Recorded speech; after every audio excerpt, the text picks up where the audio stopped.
everybody, and welcome back to the channel. This is going to be, I guess, part one of the question and answer video from June through August. So if you are new here and you had some questions down below, hopefully I'm able to get to yours. If you're not new, welcome back. Maybe you'll learn something today. We all had a pretty rough start to the morning this morning. Unfortunately, Sebastian somehow got his feeding tube detached from the button in his stomach, and his whole entire feed of milk last night was all over him, and we had no idea. It's the hard part about having a child who can't necessarily communicate when there's something wrong. Poor Sebastian literally slept all night last night in a pile of milk, and we didn't know until this morning when Gio went to go get him out of bed, and the smell of old spoily milk instantly filled the room. It was terrible. I felt so bad for Sebastian. Usually when we wake up in the morning, we all snuggle in bed together and kind of start the morning slow. This morning we powerhouse got him into the shower. He was mad because he was tired and confused.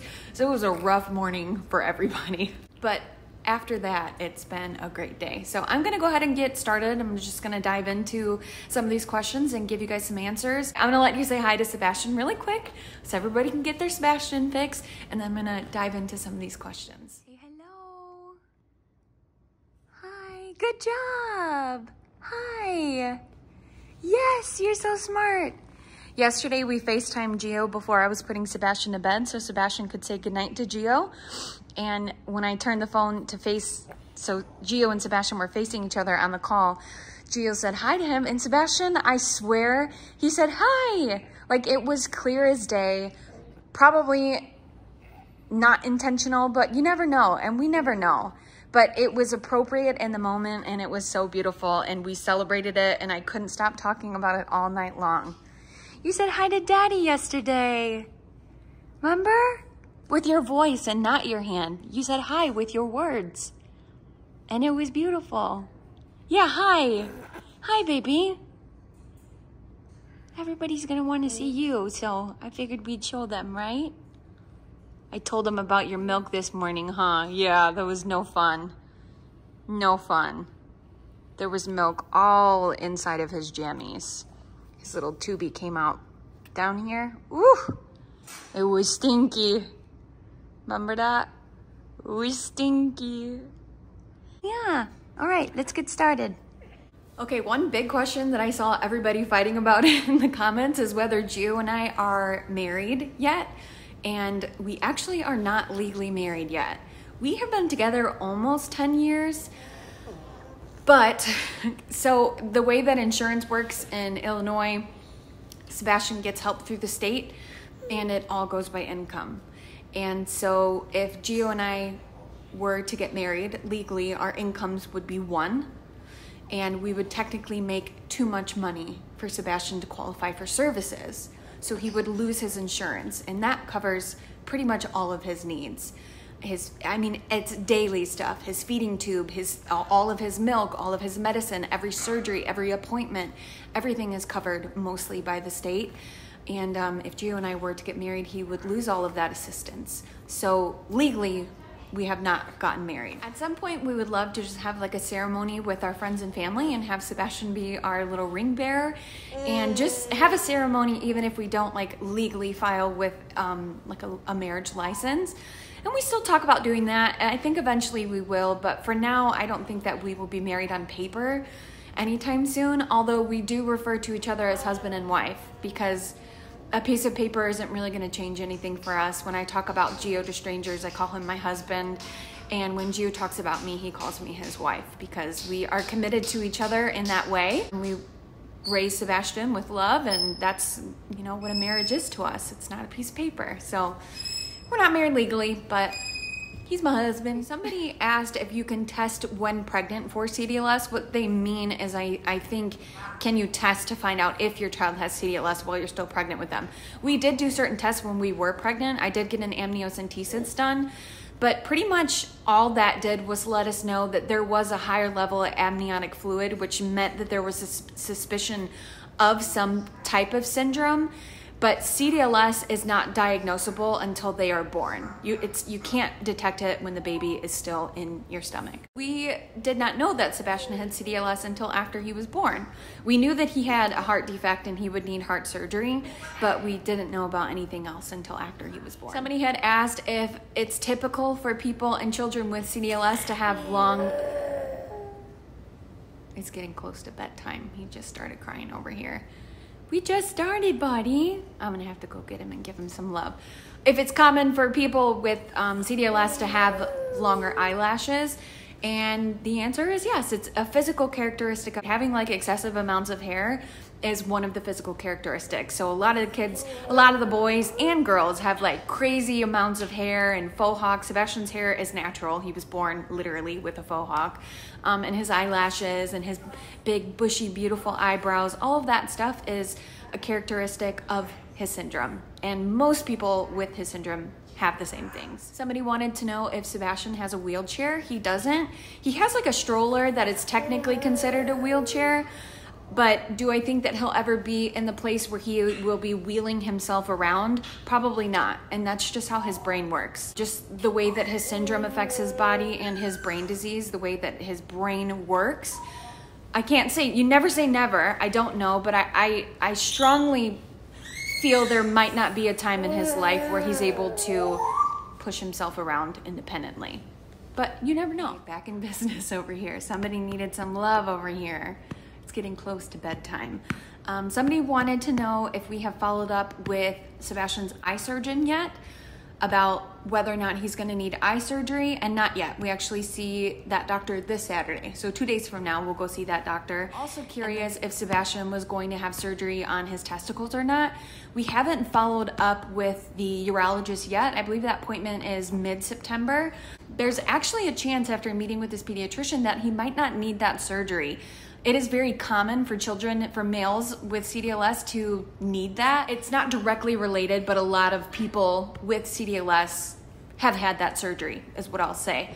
But Sebastian's testicles actually aren't completely like lost in his body. They're actually like right up in his groin. So because his testicles are still visible, it doesn't mean that they're lost. They're still visible, and that might be okay enough for them to just leave them where they are. So we'll see. We have to follow up with the specialist. We'll see. And then the other question was, they were wondering if Sebastian's going to eventually have to have another heart surgery. And yes, he will. Yeah, you're gonna. Hopefully it probably won't be for a couple of years. But Sebastian is still really, really small. And the amount of work that they need to do in there requires him to be a little bit bigger. So that was kind of the same thing that happened with his prior surgery. His third heart surgery, he was 3 months old. And they gave him 4.5 years, almost 5 years really, to grow and put some size on his heart and his body. And they were able to go in and do another kind of temporary fix. So the same thing is gonna have to happen probably in about 5 to 7 years or so, where they're gonna give him some more time to grow, and then they'll go in and make some more changes. But he should be good for a little while. I feel like this next question is like the golden question everybody is wondering, is when are we gonna have more kids?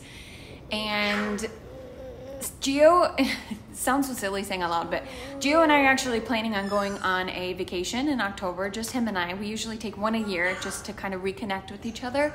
So maybe after that, I don't know. But I mean, I would, anytime. It could happen at any time. I'll just say that. Another great question was, somebody wanted to know if Sebastian would benefit from an eye gaze device. I don't know much about it other than it's a device used to help nonverbal children to communicate, and they use their eyes to do so. So up until this point, that hasn't been something that's been available to us, but that's the beauty of sending Sebastian to school with more resources, that when he gets there, they may have devices like that we can try and practice with and explore and see if Sebastian can figure out and learn some new way to communicate with us. So I think it would be beneficial. We just haven't been able to try it out yet, so we'll see. We're gonna take a pause really quick so everybody can check in with Cranky Pants over here. Ooh, look at that side eye. Are you so crabby? What's going on? Is it bedtime? Time for bed? Hello? Should we do some medicine? Put your brand new sheets, your fresh sheets out of the dryer on your bed? Yeah. Not feeling it today, huh? Yeah, it's okay. You wanna get ready for bed? We gotta call Daddy and say goodnight too. He loves this. This is his favorite.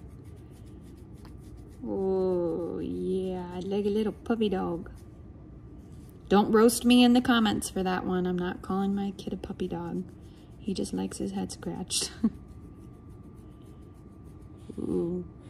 Oh, is it so nice? I think it's bedtime.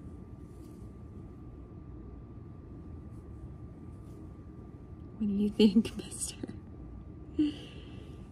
How about we call Daddy and get your bed all made up? Does that sound good? Yeah.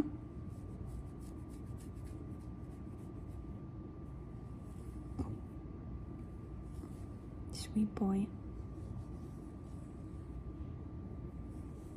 Oh, I love you. I love you.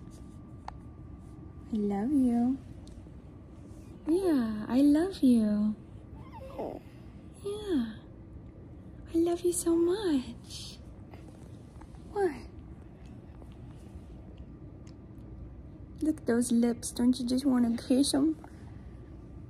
Don't you just want to kiss them? You're beautiful. All right, let's go get some meds. I just gave him his medicine, so I'm just gonna sit here and kind of rock with him a little bit, maybe answer a couple more questions before I go put him in bed. People are wondering our long-term goals for Sebastian, and they are just kind of, it's all typical things that anybody would hope for their child, right? But we have to adjust them sometimes. So our most immediate goal for Sebastian, we would love for him to sit up on his own. We would love for him to crawl. We would love for him to be able to explore a device that helps him stand up straight and maybe take a few steps assisted. Feeding himself would be wonderful. Coming off the feeding tube and only eating by mouth would be wonderful. We have lots and lots of goals for him, and we just kind of take it one day at a time. Somebody wants to know what Gio does for work. He works in the car business, and they also want to know how much time that he spends with Sebastian, because it doesn't seem like much, because Gio works 12 to 14 hours a day sometimes, and then in his off time, he goes to the gym or he's working on his car projects. A lot of assumption there, but when Gio is home with us, we spend as much time together as a family as we can. I go to the gym and Sebastian goes to the daycare, and I curl my hair and I do my makeup and I do all of the things, you know, I clean the house, I wash dishes, I fold laundry.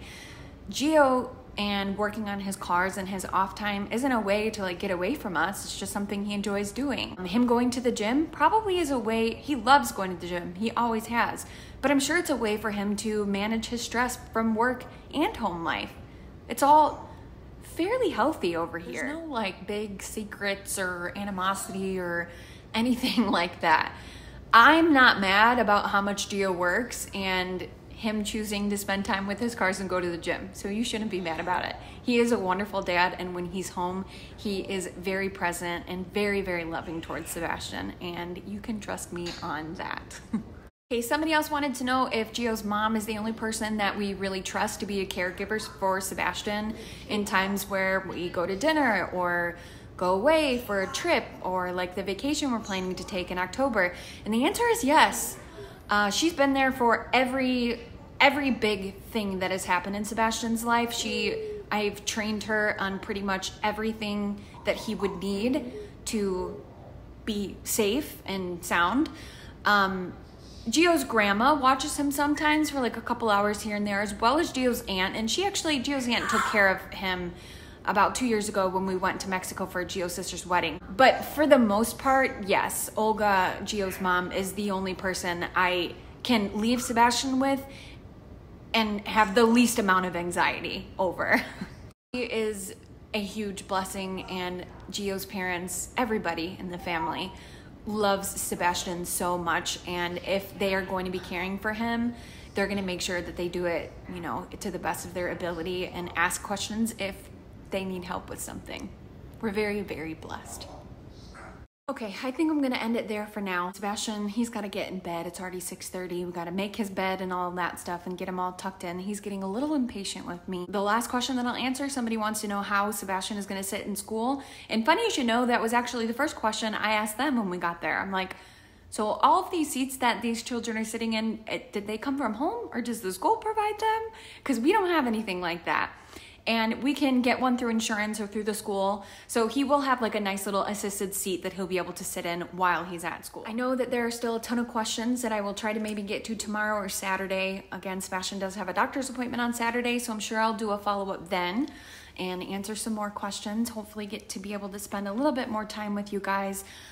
I know I'm not everybody's cup of tea. The way I record, the way I edit, what I talk about, how much I talk, it's impossible to please everybody, but just know that my intention, I just want to teach about Sebastian, and sometimes that is just spending time with our family and seeing what interactions look like, and sometimes it's a little bit more informative like this, answering your questions. I just want to thank everybody for being here and for loving on us and loving on Sebastian and being curious about him and wanting to learn more and being kind for the most part in the comments with your questions. I love teaching people about him. So thank you for that. And we will see you maybe tomorrow, maybe Saturday, definitely soon. And thank you for being here. I'll see you guys in the comments later. You want to say night-night? What are you doing? You tickling your throat? Yeah. You tickling your throat? You say night-night? Say love you guys. Love you guys. You got a grumpy face. What was that? I dropped your blanket. That's okay. We'll get a different one. You ready? Huh? Wanna go to bed? Yeah, bye-bye. Bye. Good night. Good night. We'll see you guys soon. Hey, thanks everybody. Sweet boy. Good night, everyone. Or good morning, or good afternoon.